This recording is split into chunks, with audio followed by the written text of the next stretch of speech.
ରୋଷେଇ ଘର ରଖିବା ତାକୁ ସଫା ସୁତରା। ଆଜି ଆମ ଦାଦା ବାହାଘର, ମୁଁ ହେବି ତମାରା କାଣ୍ଡି।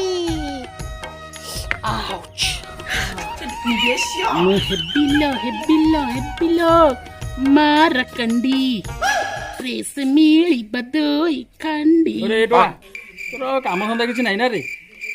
ଦିନରେ ନଳକୂଅ, ରାତିରେ ନଳକୂଅ, ନଳକୂଅଟା ରଖିଦଉନୁ ପୁରା ପାଖରେ। ତୋ ବୋଉ କୋରଟେ ବାରିପଟେ ନଳକୂଅ ଖୋଲିଦବ। ତୁ ତୋ ବୋଉ କହୁନୁ? ମୋ ବୋଉ କହିବି କାଇଁ? ମୁଁ କଣ ଡେଲି ଆସିକି ନଳକୂଅ ସଲସଲ ହଉଛି? ତୁ ପୁରା ଡେଲି ଆସିକି ନଳକୂଅ ସଲସଲ ହଉଛୁ।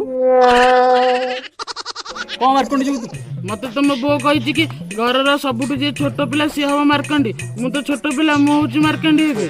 ତୁ ଆଉ ଦିନକୁ ଦିନ ସାନ ହେଇଯାଉଛୁ ତ, କ୍ଷୀର ଭାତ ଖାଉଛୁ, ଛୋଟ ପିଲା ତୁ ଆଉ। ମୁଁ ଖାଉନି କି? ତ ମିନ୍ଦେଇ ପୁଅ ସିନା ମାର୍କଣ୍ଡି ଯିବ, ତୁ କଣ ମାର୍କଣ୍ଡି ଯିବୁ? ନା, ମୋ ବୋଉ କହିଛି ମୁଁ ମାର୍କଣ୍ଡି ହେବି।